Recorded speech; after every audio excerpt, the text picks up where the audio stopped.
Salam saudara yang terkasih.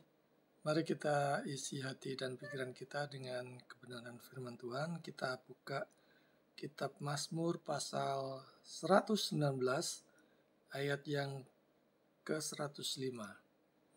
Ini bagian firman Tuhan dari kitab Mazmur yang sangat terkenal, cukup banyak disukai oleh orang dan dihafalkan bahkan di sekolah-sekolah minggu. Mazmur 119 ayat ke-105. Firman-Mu itu pelita bagi kakiku dan terang bagi jalanku. Sangat pendek sekali ya. Saudara yang terkasih, firman Tuhan itu makanan rohani kita yang membuat kita sehat secara rohani. Hanya firman Tuhan yang menyehatkan kerohanian kita.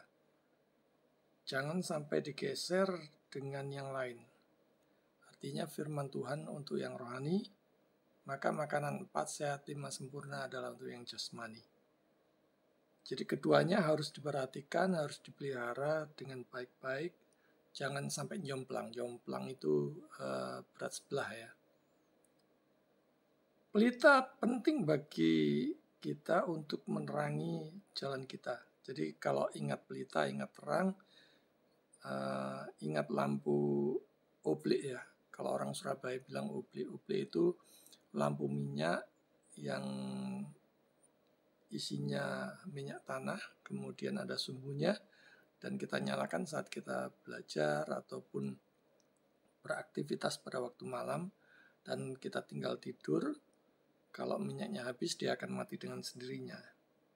Nah, kita bandingkan kalau kita ada di dalam kegelapan, ada di dalam suasana gelap. Kita akan nubruk-nubruk, saudara. Kita butuh terang, butuh cahaya. Kalau tidak ada lampu, repot, saudara-saudara. Jadi kita akan mungkin nubruk lemari, nubruk meja, dan sebagainya. Kemudian kalau ada lampu, ya pada saat itu ya, terutama pakai lampu oblik gitu ya, itu akan menerangi jalan. Kita tidak lagi berjalan di dalam kegelapan, tidak lagi khawatir ataupun takut ataupun cemas, apakah itu nanti pinggir jurang ataukah berada dalam tempat yang berbahaya dan sebagainya.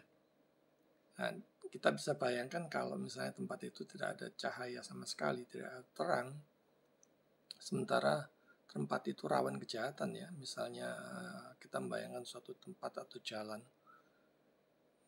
di mana di tempat yang gelap itu, di sana ada penjahat-penjahat yang menunggu ataupun rampok ataupun begal, maka kita akan was-was, akan cemas pada saat melintasi di jalan yang gelap itu, takut dirampok, takut dibunuh dan sebagainya.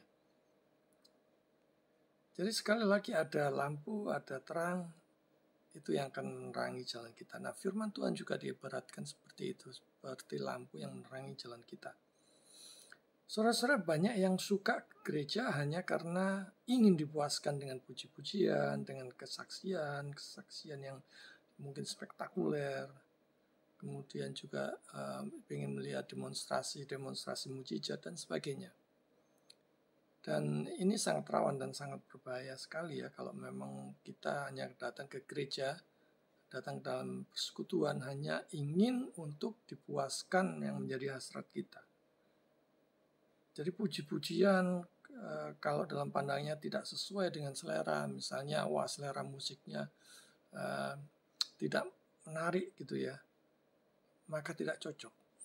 Lagunya di gereja hanya himne, hanya hal-hal yang seperti oldies, masa lalu gitu, tidak cocok baginya. Karena dia sudah terbiasa dengan band gitu ya, ataupun minimal keyboard.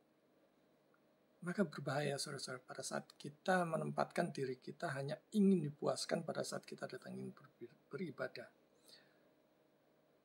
Pemberita yang kurang menarik juga demikian, tidak mau didengar, tidak mau diperhatikan, bahkan tidak mau datang.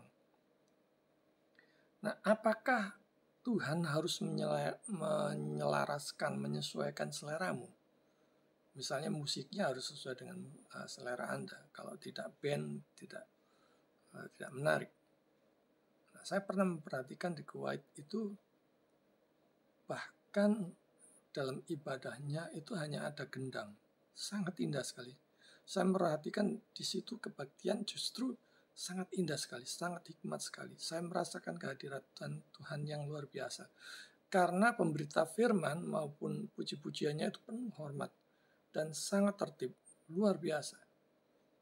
Berbeda dengan saya menyaksikan di suatu tempat yang sama, pernah saya perhatikan itu bandnya komplit. Tapi yang saya perhatikan bukan hikmat, saudara-saudara. Hanya show up, pamer skill ya dari pemainnya. Satu dengan yang lainnya, wah, menunjukkan saya main gitar dengan bagus, saya main keyboard dengan bagus. Kelihatan sekali menonjolnya untuk memamerkan skillnya ketimbang memuji Tuhan. Yang ingin dipuaskan hanya ego pribadinya, egonya pribadi. Akunya yang ingin dipuaskan. Ke gereja yang dipikirkan hanya akunya agar dipuaskan, agar diberi kelegaan, agar diberi kejauhan. Jadi semuanya serba aku. Loh. Sebenarnya saudara memuji Tuhan, memuliakan Tuhan, ingin bersekutu dengan Tuhan, atau saudara ingin saudara sendiri mendapatkan jawaban-jawaban dari keinginan saudara. Juga misalnya kurang minat atau antusias saat mendengar pemberitaan firman Tuhan. Ya, artinya ini banyak yang terjadi ya. Kalau bukan hamba Tuhan yang tertentu, yang top, yang populer, yang luar biasa dalam pandangannya, dia tidak mau dengar.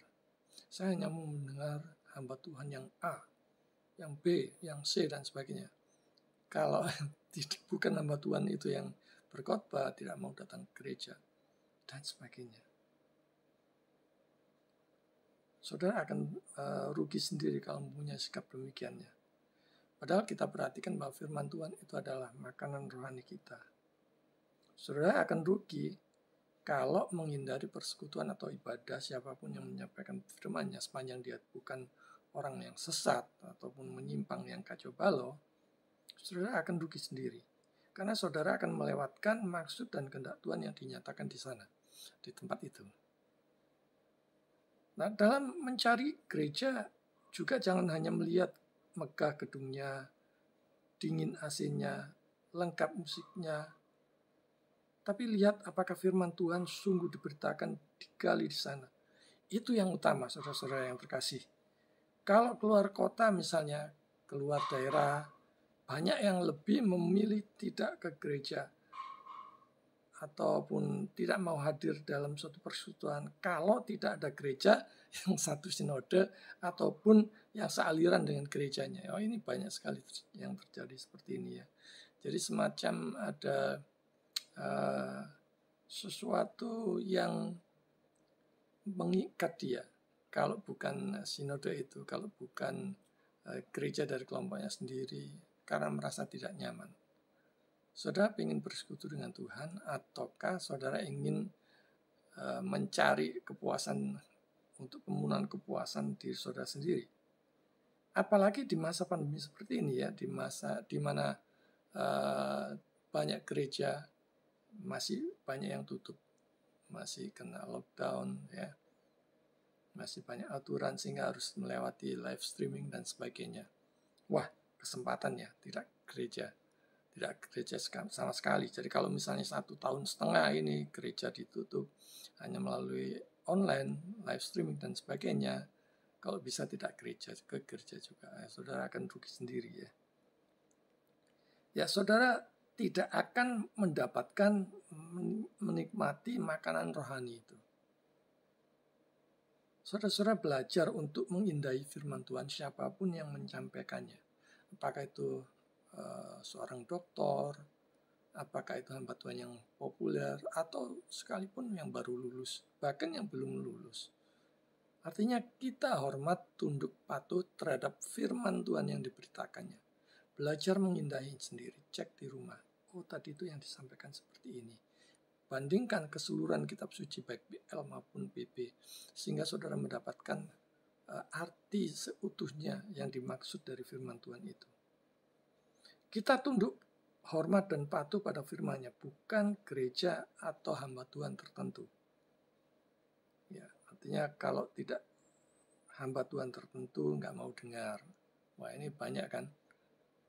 Wah, bahkan saya pernah bertanya beberapa kali, untuk iseng ya, sekedar tanya, kenapa sih kok kalau hamba Tuhan yang lainnya tidak mau dengar? Khususnya ke perempuan, ke gereja tertentu, di mana dia tidak mau ke gereja lain. Gitu. Saya tanya, apa yang menarik dari beliau, dari hamba Tuhan tersebut? Saudara tahu, dari sekian banyak yang saya tanya, hampir 100% jawabnya demikian. Dia ganteng. Aduh, cilaka saudara saya. Kalau yang ada di pikirannya dia hanya gantengnya saja, tapi tidak diteliti, tidak diselidiki apakah yang disampaikan itu sesuai dengan keseluruhan firman Tuhan, keseluruhan kitab suci, ataukah cuma nyomot-nyomot yang enak-enak saja. Bahaya saudara-saudara. Jadi kalau saudara tidak mau mendengar hamba Tuhan yang lain, saudara akan celaka sendiri. Khususnya kalau yang diberitakan itu sebenarnya penting berkaitan dengan yang bernilai kekekalan, dan saudara tidak mendengarnya, saudara tidak tahu. Bahkan mungkin mengakibatkan iman saudara sebenarnya bukan iman yang sejati. Misalnya berkaitan dengan keselamatan hanya di dalam Kristus melalui iman. Itu yang diberitakan, dan saudara tidak mendengarnya, maka saudara melewatkannya. Melewatkan nilai yang berita firman Tuhan yang bersifat nilainya kekekalan. Belajar minta hikmat, pengertian, dan kekuatan dari Roh Kudus. Nah, di zaman yang canggih seperti ini harus mau dan lebih giat lagi menggali firman Tuhan. Karena ada begitu banyak smartphone ya sekarang, ada gadget, ada Alkitab elektronik, dan aplikasi lainnya ya. Misalnya Sabda, Libronik, Ashword, PC Bible Study, dan sebagainya. Gali sebanyak mungkin firman Tuhan yang saudara bisa.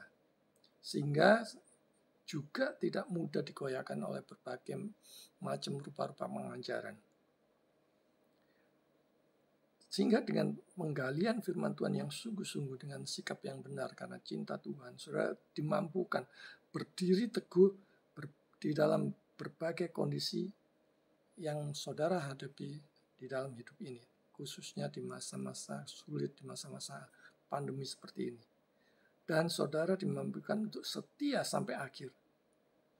Untuk hidup memuliakan Allah. Dan ini yang penting, saudara-saudara. Jadi sekali lagi, firman Tuhan itu untuk kekuatan rohani kita. Kita harus mau terus menggali. Kita harus terus mau belajar, tekun, hormat, dan tunduk pada kebenaran firman Tuhan. Karena firman Tuhan adalah terang bagi jalan kita, di jalan yang benar, di jalan juru selamat. Tuhan memberkati.